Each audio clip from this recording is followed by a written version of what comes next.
안녕하세요. 경영조직론의 윤미경입니다. 여러분들 오랜만에 찾아뵙는데요. 3기가 끝나고 나서 이제 시간이 꽤 많이 흘렀습니다. 여러분들 시험을 잘 치르셨는지 모르겠네요. 그동안 준비를 잘 열심히 하셔서 시험을 잘 보셨으리라고 생각이 드는데, 이제 시험장에 들어갔을 때 첫 번째 문제를 보고 굉장히 당황하셨으리라고 생각이 듭니다. 그럴 때일수록 이 문제가 무엇인지 처음에 문제를 접했을 때 문제를 보고 정말 내가 쓸 수 있는 그 키워드들을 좀 정리를 하고 여기에서 원하는 것이, 답안에서 원하는 것이 무엇인지를 찾아내서 사실은 목차 구성을 하는 게 가장 중요합니다. 그래서 한번 첫 번째 문제를 읽어보면, 당신은 노무법인에 근무하는 공인노무사로서 화장지를 대량 생산하여 원가 우위를 추구하는 생산 중심의 정교화 단계인 A기업과 의약품을 개발하여 차별화를 추구하는 연구개발 중심의 집단 공동체 단계 B기업으로부터 조직 재설계 컨설팅을 의뢰받았다. 두 기업은 현대 경영에서 요구되는 유연성, 창의성 향상을 위하여 팀제 도입을 원하고 있으며 팀제 도입을 통하여 조직 혁신을 추구하려고 한다. 여기 이제 사례형으로 제시가 됐고요. 문제 1번입니다. 물음 1. 조직 수명 주기, 팀제 설계에서 고려해야 할 상황. 두 측면에서 A기업, B기업을 각각 분석하시오. 두 번째, 물음 2는 네 가지 유형의 팀제 및 조직 혁신을 설명하고 A기업, B기업에 적합한 팀제 및 조직 혁신 유형을 각각 논하시오 라고 되어 있습니다. 이 문제를 봤을 때 꼭 써야 하는 답을 한번 찾아보겠습니다. 여러분들이 이 문제 같은 경우는 사실은 어렵다고도 할 수 있는데, 또 이렇게 생각해 보면 꼭꼭 찝어줬죠. A기업은 대량 생산하여 원가 우위를 추구하는 생산 중심의 정교화 단계라고 써 있었고, B기업은 의약품을 개발하여 차별화를 추구하는 연구개발 중심의 집단 공동체 단계라고 명시가 되어 있습니다. 그래서 먼저 여러분들이 써야 할 거는 조직 수명 주기가 뭔가 언급을 해 주셔야겠죠. 여기서 조직 수명 주기를 여기는 A기업은 정교화 단계라고 써 있고, 조직 수명 주기 하면 딱 떠올라야겠죠. 창업 단계, 집단 공동체 단계, 공식화 단계, 정교화 단계, 네 단계가 있는데 이 중에서 A기업은 정교화 단계이구나. 그리고 B기업은 집단 공동체 단계이니 이렇게 이제 명시가 돼 있어요. 그거에 대한 설명을 하시면 되겠고요. 그 다음에 써야 될 것은 이 조직 수명 주기 모형은 그릴 필요가 없겠습니다. 왜냐면 그거를 중점적으로 물은 게 아니고 그거에 관해서 A기업, B기업을 분석하라는 것이기 때문에 굳이 그 모형까지 그려가면서 설명을 할 필요는 없고요. 두 번째, 팀제 설계에 있어서 팀제 설계 시 이제 고려해야 될 고려해야 할 상황.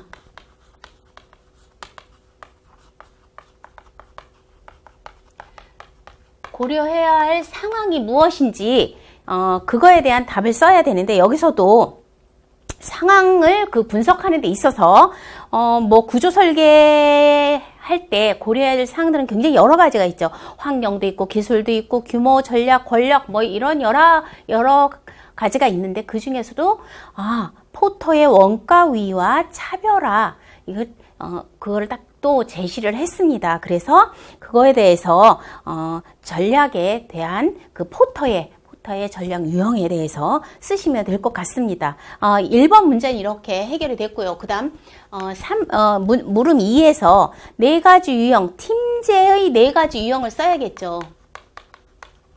팀제가 무엇이고, 그리고 이제 개념과 더불어 팀제의 네 가지 유형, 그리고 팀제와 더불어서 그 다음에 조직 혁신에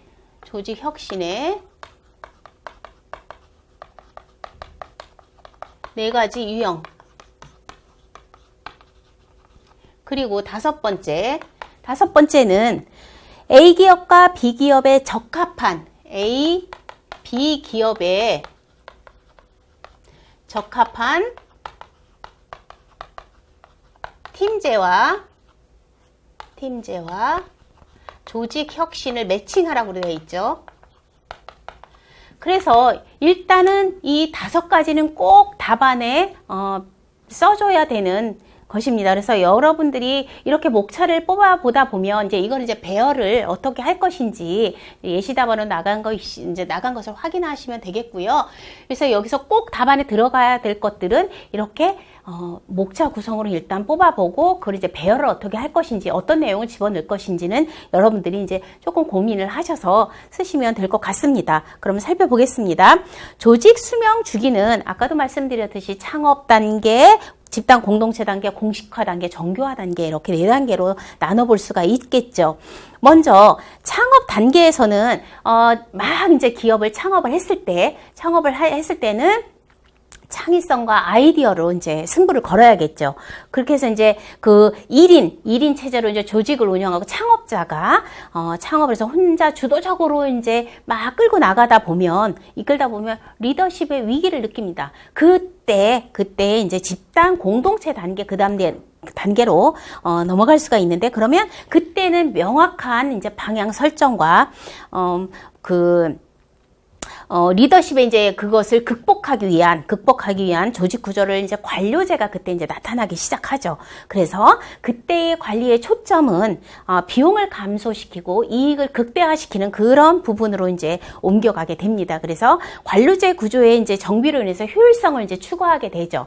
그러면서 이렇게 이제 관료제가 시작이 되고 효율성을 추구하다 보니까 자율성에 대한 위기가 이제 다가옵니다. 그렇게 되면 이제 통제 시스템을 구축하게 되는 이제 공식화 단계로 넘어가겠죠. 그래서 공식화 단계에서는 규율과 효율성, 규정 이런 것을 강조한 통제 시스템을 이제 구축을 하게 되고, 이 단계에서 권한 위임의 어떤 과정에서 사업부제 구조로 이제 정착을 하게 됩니다. 그러면서 이제 이렇게 하다 보면은 관료주의 이제 그런 성향을 띠고 있기 때문에 이럴 때는 이제 어떤 통합적인 조정이나 팀워크 이런 것들이 필요한 정교화 단계로 넘어서고요. 정교화 단계에서 혁신과 구조조정이 이제 필요성이 느껴지면서 이것을 잘 극복을 하면 이제 성공을 하는 기업이 되는 거고, 그렇지만 현상 유지를 하거나 아니면 쇠퇴를 하는 그런 기업으로 넘어갈 수가 있겠죠. 그래서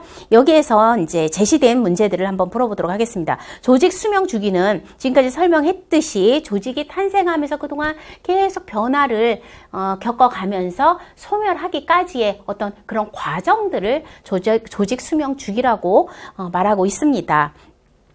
카메론과 퀴는 기존의 어떤 학자들이 제시한 그런 조직 수명 모형들을 검토하고 통합하고 그렇게 해서 모형을 제시해왔습니다. 그래서 창업 단계, 집단 공동체 단계, 공식화 단계, 정교화 단계라고 불렀다. 그러니까 여기에서는 그냥 서론격으로 이렇게 설명을 해주고요. A기업은 그 중에서 정교화 단계에 있다고 볼 수가 있겠죠. 그래서 구조의 경직성에 빠진 조직이 활력을 되찾기 위해서 통합과 조정이 필요하고, 그러므로 인해서 조직을 팀제나 사내 벤처나 제품군별로 이렇게 이제 재설계를 할 필요가 있겠습니다. 그래서 획일적 조직 구조보다는 다양한 상황에 적합한 유연한 구조가 필요하겠죠.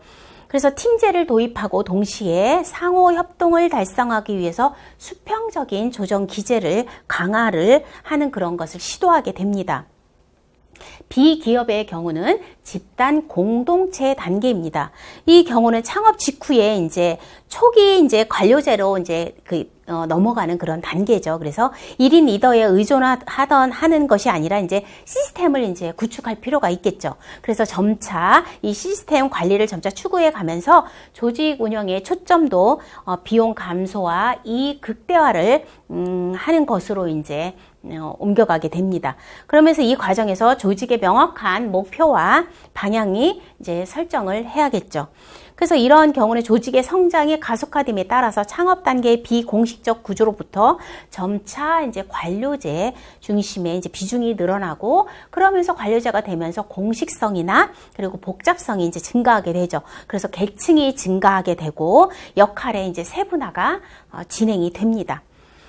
다음은 이제 두 번째, 팀제 설계 시 고려해야 할 상황, 팀제 설계에서 고려해야 할 상황을 두 측면에서 고려할 사항들 A기업, B기업을 분석을 해보겠습니다.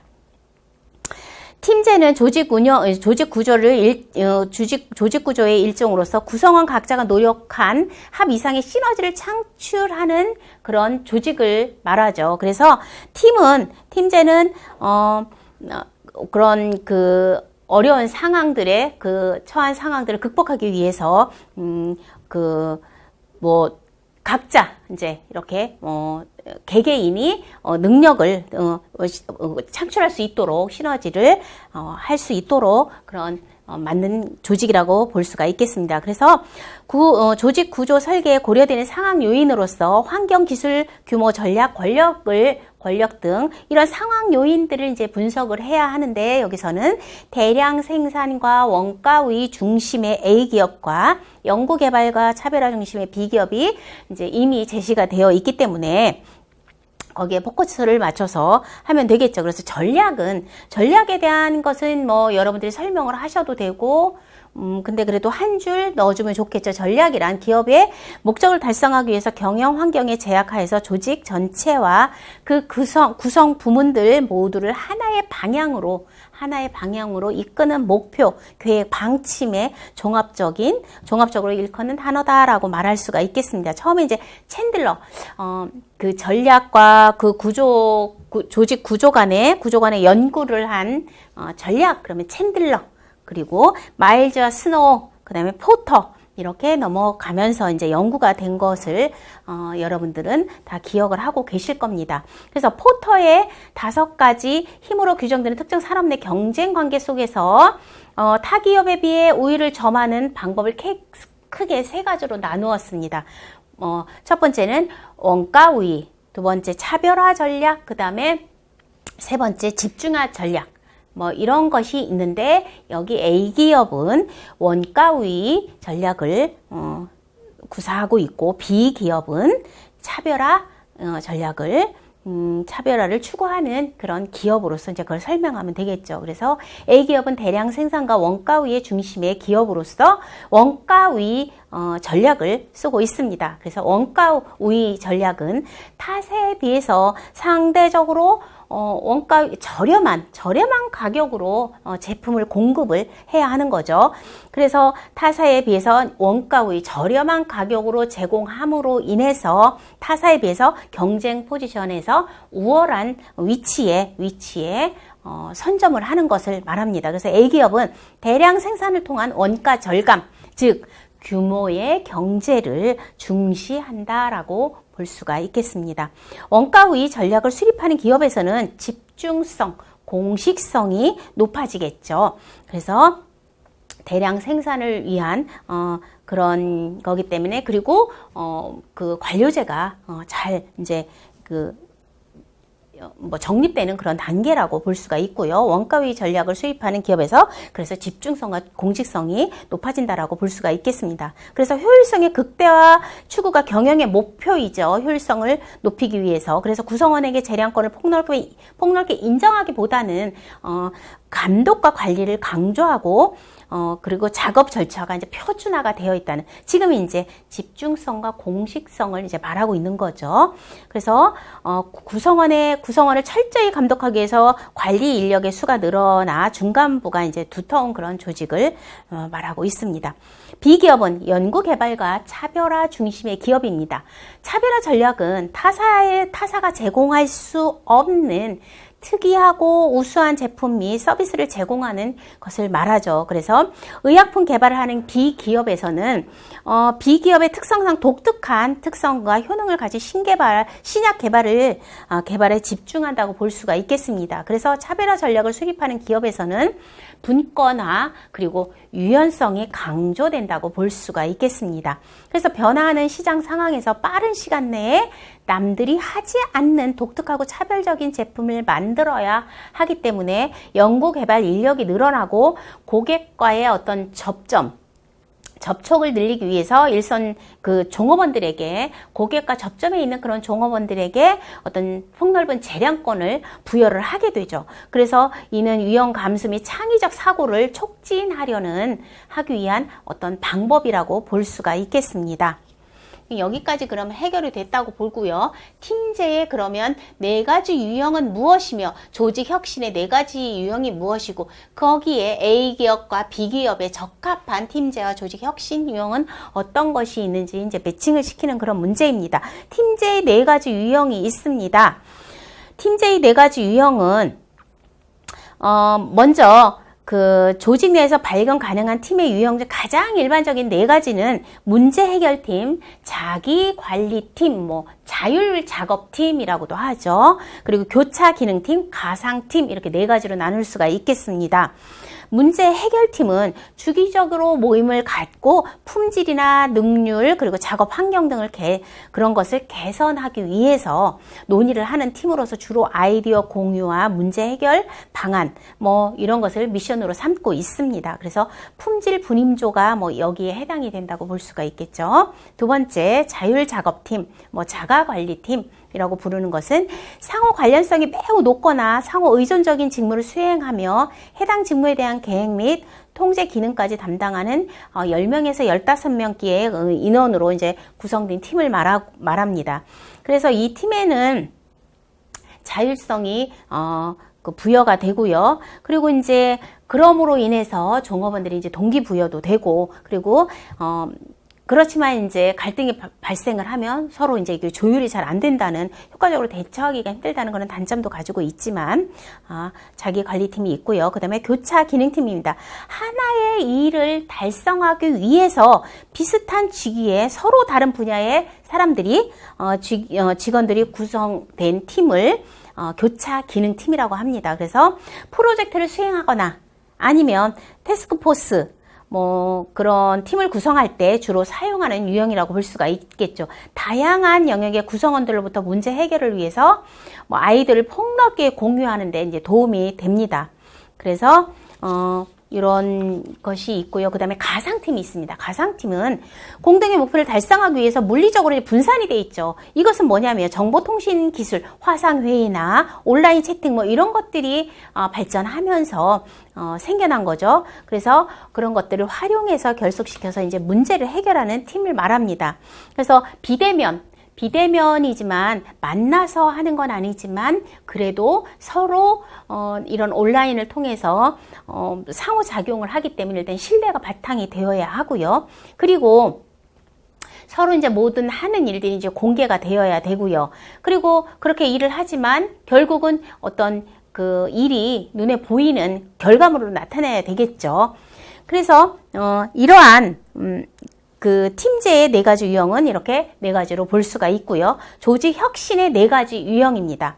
전략 우위를 달성하기 위해서는 조직이 추진하는 변화 내지 혁신의 영역은 크게 문화 혁신, 전략과 구조 혁신, 그 다음에 기술 혁신, 제품과 서비스 혁신인 이렇게 4가지로 나눌 수가 있겠습니다. 먼저 문화 혁신은 구성원들이 공유하는 핵심 가치관, 그리고 업무 수행 방식, 규범 이런 것들을 변화시키는 것을 말합니다. 그래서 여기에는 리엔지니어링이라든가 수평적 조직 형태의 보편화, 노동력의 다양성 증가, 그리고 정보화, 세계화의 트렌드 등 문화 변화를 촉진하는 그런 요인이라고 볼 수가 있고요. 두 번째, 전략과 구조의 혁신입니다. 이는 그 최고 경영진이 수행하는 기업 경영 관리, 즉 조직의 통솔과 운영의 측면에서 변화를 추진하는 것이라고 볼 수가 있는데요.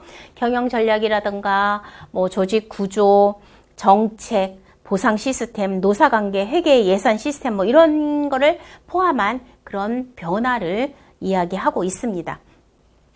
다음은 기술 혁신입니다. 기술 변화는 지식이나 기술 근간을 포함한 조직의 생산 과정을 변화시키는 것을 이야기합니다. 이를 통해서 기업은 차별화 우위를 달성할 수가 있고요. 문제 풀이하면서 데프트 교수의 글락소스미스클라인 회사를 이제 예를 들은 것이 있었습니다. 그래서 거기에서는 그 의약품 개발했을 때 초기에 그 부작용 가능성을 발견한 소프트웨어를 개발해서 신약이 출시가 되면은 그 부작용을 이렇게 사후적으로 발견될 경우에 비용을 지불하는 지불을 해야 되는 그런 경우에 비용 지출을 미연에 방지할 수 있는 그런 프로그램을 개발한 거죠. 그래서 그 부작용에 대한 그런 것을 막을 수 있게끔 그런 거를 한 기술 혁신을 한 예로 들었던 적이 있습니다. 네 번째는 제품과 서비스의 혁신입니다. 조직에서 생산하는 제품, 서비스와 관련한 변화라고 볼 수가 있는데 새로운 제품을 내놓거나 아니면 기존 제품을 일부 수정을 해서 변경하거나 아니면 완전히 다른 새로운 제품 라인을 도입하는 경우에 이런 제품의 혁신을 하고 있고요. 되게 현재의 시장 점유율을 확대하거나 새로운 시장 그리고 소비자, 고객의 개척을 위해서 추진할 때 이러한 방법을 쓰고 있습니다. 그래서 팀제의 4가지 유형과 조직 혁신의 4가지 유형을 살펴봤지요. 그래서 A 기업과 B 기업에 적합한 팀제와 조직 혁신을 한번 살펴보겠습니다. 여기서 여러분들이 답안을 구성할 때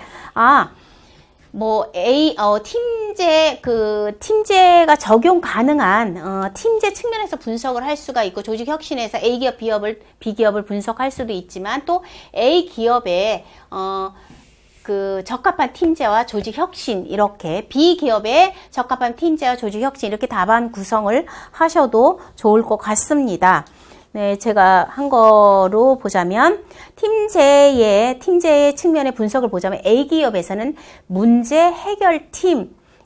해결팀으로 팀제를 구성하는 게 좋을 것 같습니다. A 기업은 화장지를 대량 생산하여 원가 절감을 시도하는 전통적인 제조업이라 할 수가 있죠. 그래서 생산 공정상 비효율성을 제거하고 효율성을 높여야 되죠. 그리고 품질 문제를 해결하기 위해서 구성원 간의 유기적인 협업이 필요하고 이러기 위해서 적합한 팀제는 품질 분임조 내지는 자율적 작업 집단으로 대표되는 문제 해결팀이 적당하다라고 볼 수가 있겠습니다. 그래서 품질 분임조는 생산직 근로자를 대상으로 해서 현재 일선에서 일어나는 여러 가지 품질 문제를 선택하여 자주적으로 관리를 하고 개선 활동을 하는 것을 목적으로 하고 있죠.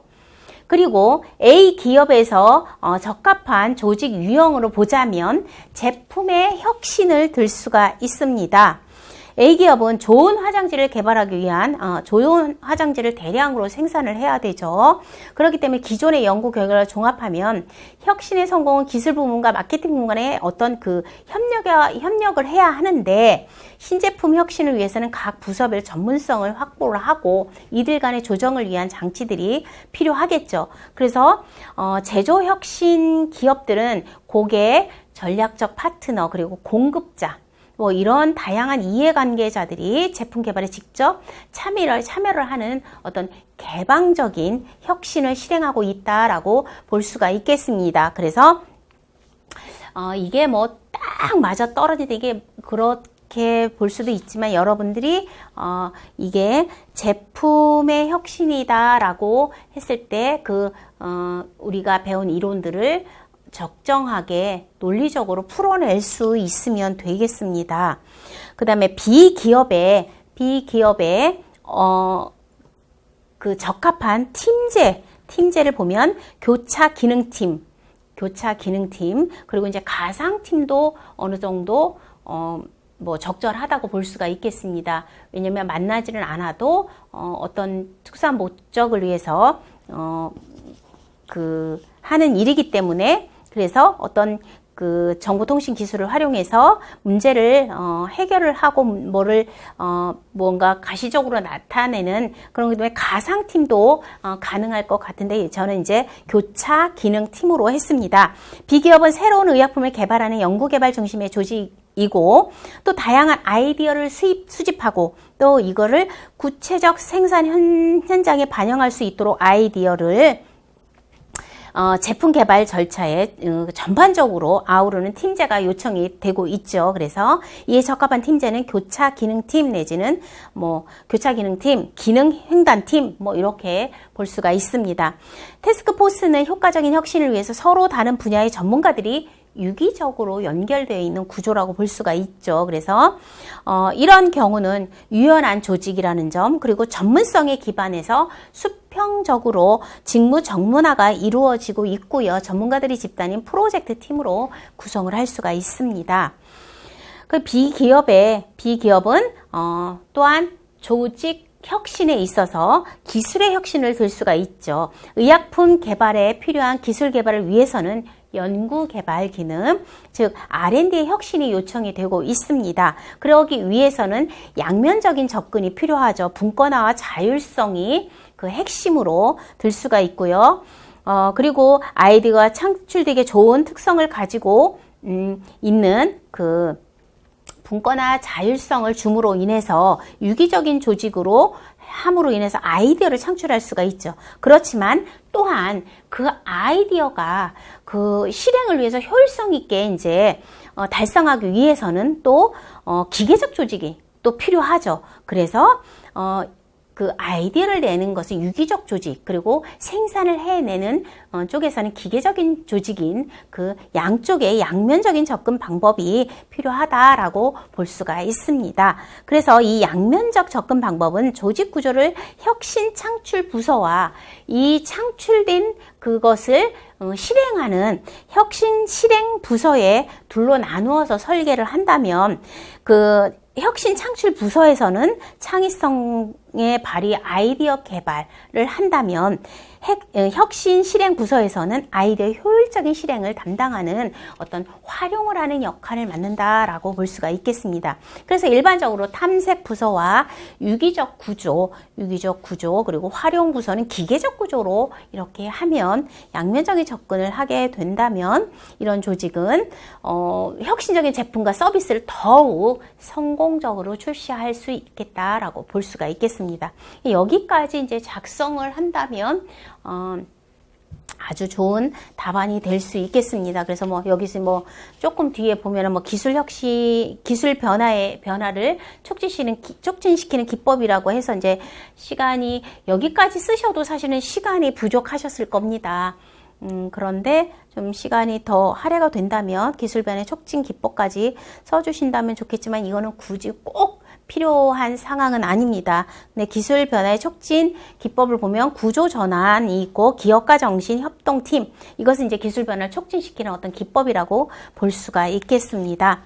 그래서 여기까지 이게 이제 여러분들이 첫 번째 문제를 받아보셨을 때 굉장히 당황하셨을 거라고 생각이 듭니다. 그런데 문제를 분석해서 하나하나 뜯어서 분석해서 꼭 들어가야 되는 내용들을 한번 추려보시고요. 목차 정리를 해보시고 여기에 어떻게 더 정리를 할 것인가 세부 사항들은 거기다 살을 붙이면 될 것이라고 생각이 들고요. 이거는 여러분들이 그냥 이론적인 내용을 쓰고 있는 조직 수명 주기를 써라 이런 거 너무 잘 쓸 수 있죠. 그리고 여러분들이 조금 당황스러웠던 내용은 팀제 설계에서 고려해야 할 사항 이런 것을 매칭시킨다거나 아니면 팀제 4가지 유형, 조직 혁신 4가지 유형은 그나마 쓸 수가 있는데 A기업과 B기업의 어떤 적합한 팀제와 조직 혁신 유형을 매칭시키는 부분에서는 다소 우왕좌왕 당황을 하셨을 거라고 생각이 듭니다. 그렇지만 이론적인 부분에서는 정확하게 쓰셨다면 그래도 점수는 어느 정도 받으실 수 있을 거라고 생각이 듭니다.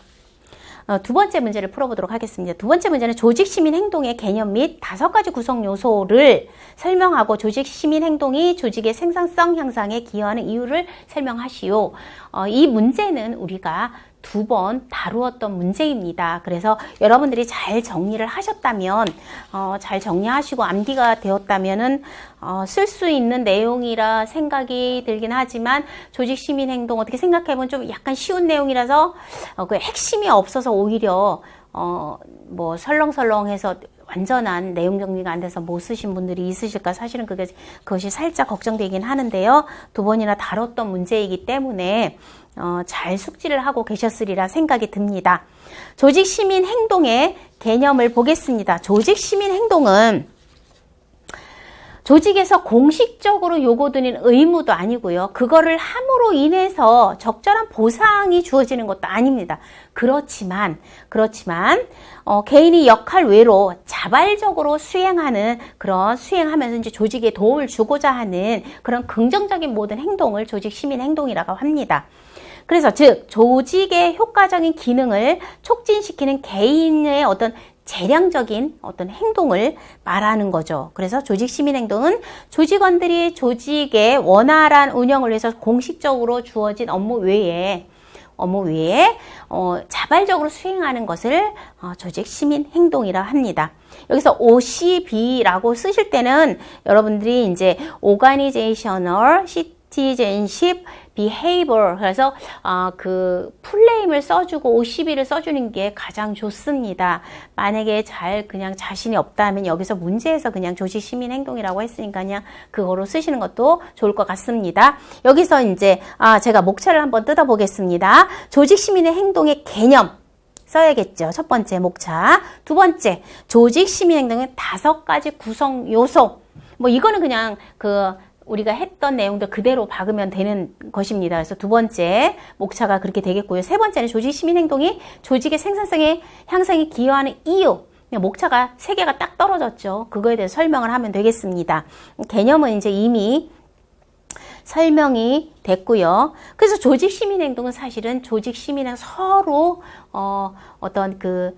조직 시민 행동이 서로 한다면 그 조직 분위기가 굉장히 좋아지겠죠. 그래서 조직 분위기가 좋아지고 그로 인해서 또 성과가 올라간다라고 보는 그런 것입니다. 그래서 구성 요소를 보겠습니다. 구성 요소는 5가지를 보면 이타적 행동, 남을 생각하는 이타주의를 말하고요. 두 번째 예의성, 예의 행동. 세 번째 신사적 행동, 스포츠맨십이라고 볼 수가 있고, 네 번째 성실한 행동, 그러니까 양심적인 양심성을 또 말할 수가 있고요. 5번째 시민 덕목 행동, 그래서 시민 의식을 말합니다. 이것은 이제 내용을 이제 좀 풀어서 써줘야 되겠죠. 먼저 이타적 행동입니다. 친사회적 행동이라고 얘기하고요. 조직이 그 조직의 상황에서 도움을 필요로 하는 다른 사람을 이타주의, 다른 사람을 도와주는 걸 얘기하는 거죠. 그래서 다른 사람을 자발적으로 도와주는 각종 행위를 이타주의, 이타적 행동이라고 얘기하고 있습니다. 두 번째 예의 행동, 예의성은 다른 사람에 대해서 기본적인 배려심을 베푸는 행동입니다. 그래서 내가 업무를 하고 있는 데 있어서 진척 상황이 어떻게 되는지 주기적으로 확인을 하고 누구에게 이제 시켰으면 그것도 주기적으로 확인을 하고 다른 동료들과 적정한 방식으로 서로 공유하는 뭐 그런 것들이 예의성, 예의 행동으로 얘기하고 있습니다. 다음은 세 번째 신사적 행동입니다. 스포츠맨십인데요. 다른 사람의 행동에 대해서 관여하지 않는 것입니다. 예를 들면 막 불평을 막 털어놓는다거나 아니면 뭐 그 사람의 단점을 막 지적한다거나 뭐 이런 것을 하지 않는 것이 스포츠맨십 신사적 행동이라고 볼 수가 있습니다.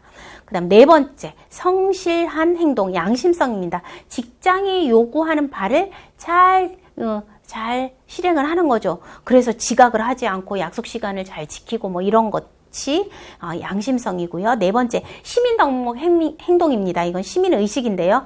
조직 내 다양한 활동에 이제 자기 업무하고는 상관없는 거죠. 없는 건데 그러니까 다른 OCB하고 조금 별개의 문제입니다. 뭐 이건 꼭 하지 않아도 되는 것들인데 뭐 그 조직에서 하고 있는 그런 다른 조직 활동 다양한 활동에 관심을 갖고 적극적으로 이제 참여하고, 그리고 또 그 지역사회 프로그램이나 뭐 이런 것도 자진해서 참여하는 행동이라고 볼 수가 있습니다. 그래서 조직이 후원하는 어떤 그런 자선 행사에 참여를 한다던가 뭐 이런 것도 뭐 시민의식, 시민 덕목 행동이라고 5번째로 이제 꼽아볼 수가 있습니다. 그러면 이런 조직 시민 행동이 조직 시민 행동은 우리가 얘기했듯 직무 만족, 그다음에 조직 몰입, 그리고 절차의 공정성, 이런 것과 정의 관계에 있다라고 했습니다. 그래서 집단이나 조직의 유효성을 증가시키는 데 도움이 된다라고 결과 번수로 얘기를 했죠. 그래서 이러한 것이 그러면 그렇게 생산성이 높아지는데 왜 높아지느냐? 이것은 생산성을 구성원들이 이제 뭐냐면 그 생산성이 높아진다는 것은 같은 노력을 투입했는데 더 많은 성과를 내는 것을 이야기하죠. 이것은 뭐냐면 조직 시민 행동은 그 가장 중요한 원인이 사실 직무 만족입니다. 직무 만족이 생김으로 인해서 자발적인 행동이 생겨난다고 볼 수가 있죠. 그래서 직무 만족은 일반적으로 성과와 가장 중요한 영향 변수라고 볼 수가 있습니다. 그래서 이 만족스러운 상태가 되면 긍정적인 기분이 타인에게 대해서 이제 도움 행동을 더 많이 할 수가 있고요. 그래서 뭐 구성원들의 어떤 높은 만족도는 조직 전반에 걸쳐서 조직 시민 행동의 수준을 높일 수 있고, 그 결과 생산성 향상에 향상을 도모할 수가 있다라고 볼 수가 있습니다. 또한 조직 시민 행동은 그 자체로 조직 효과성에 선행 변수가 됩니다. 조직 시민 행동이 생산 효과성, 조직 효과성에, 조직의 유효성에 선행 변수로 작용을 하고 있습니다. 그래서 조직 시민 행동은 기업의 목적 달성을 위한 구성원들 간의 협력을 촉진하고, 그리고 구성원들 간에 좋은 감정을 가지고 있음으로 인해서 조직 분위기가 좋아지고, 그로 인해서 생산성이 높아진다라고 볼 수가 있습니다. 또한 조직 시민 행동은 그 공정성 인식과 또 관련이 있습니다. 뭐냐면 조직 시민 행동과 행동에 이제 관련이 있는 것은 이제 공정성 인식과 관련이 있다고 했죠. 왜냐면 종업원이 대우의 경우에 더 많은, 내가 투입한 것보다 더 많은 대우를 받았어, 보상을 받았어.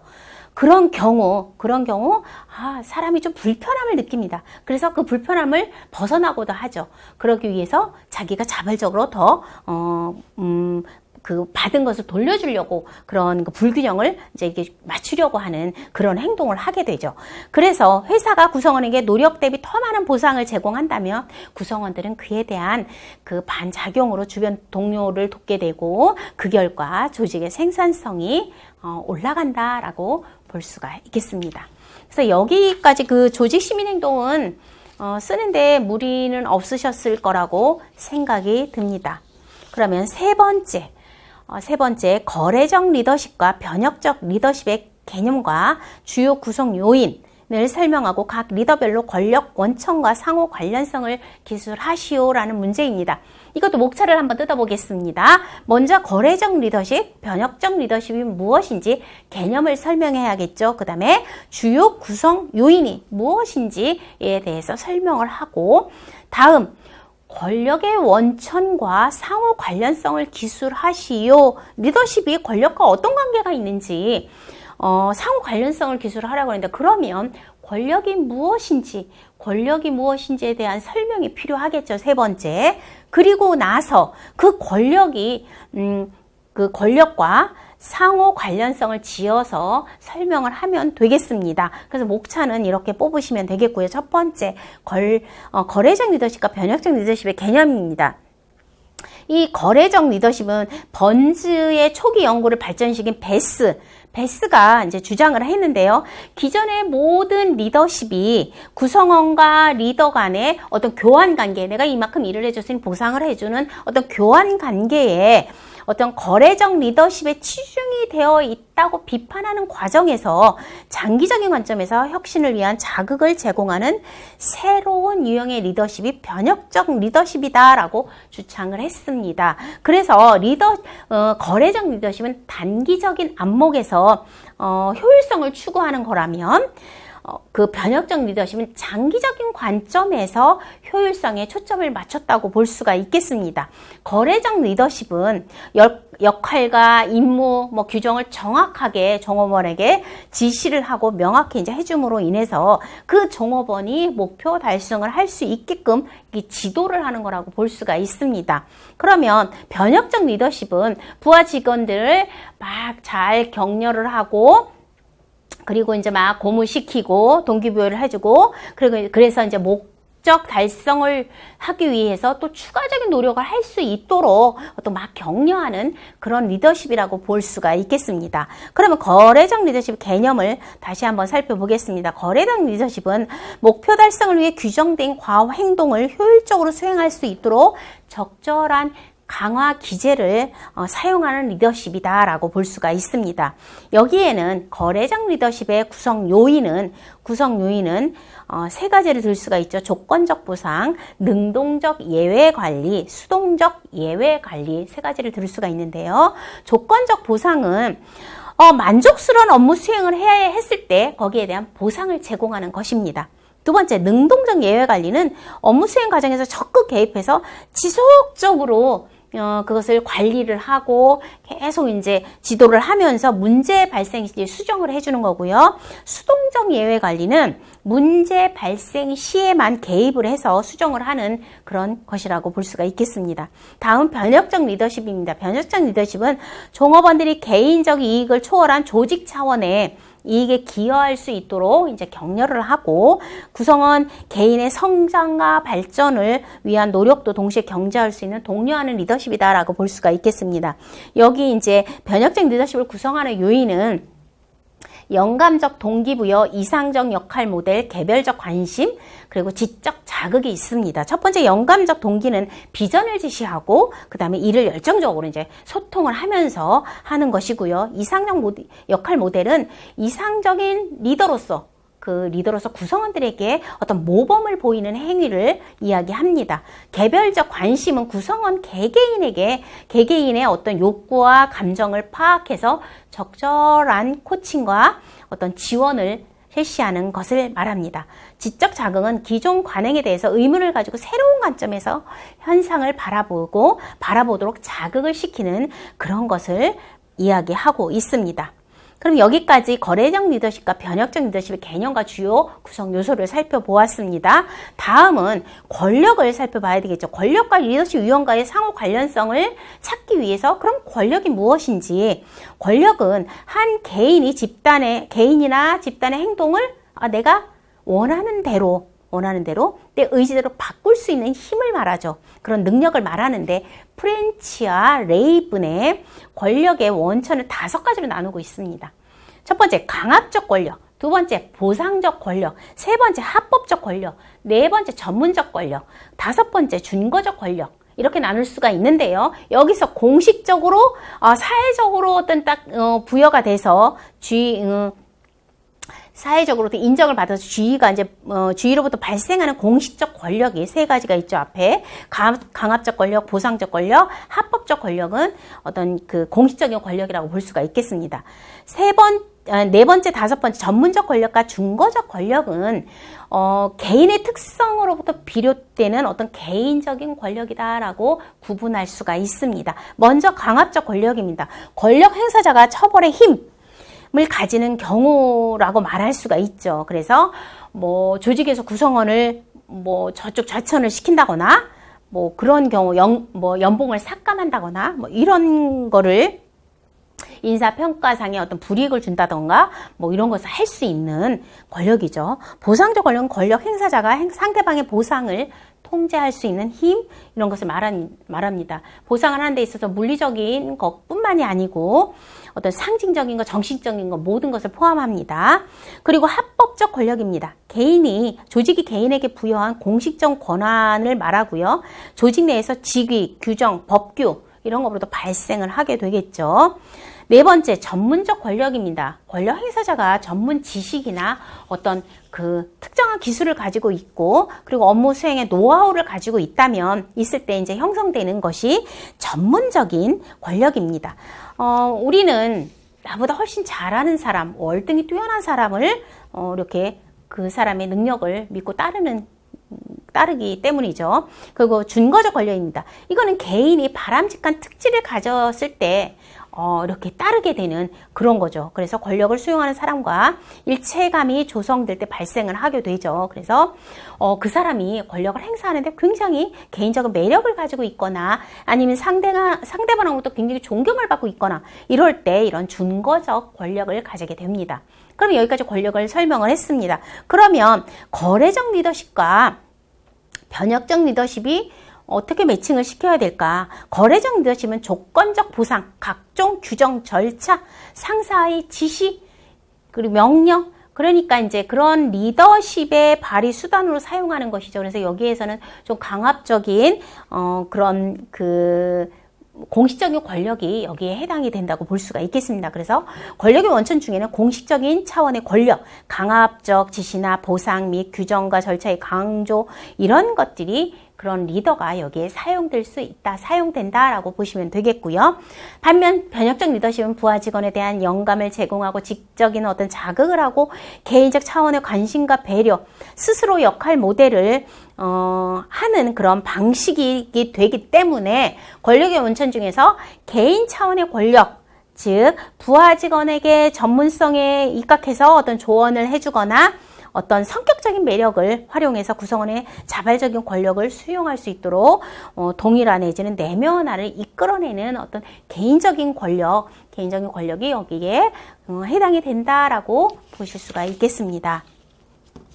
여러분들 굉장히 오랜 시간 준비를 했는데 항상 시험에 가보면 뭐 생각지도 못했던 문제들을 접하게 되죠.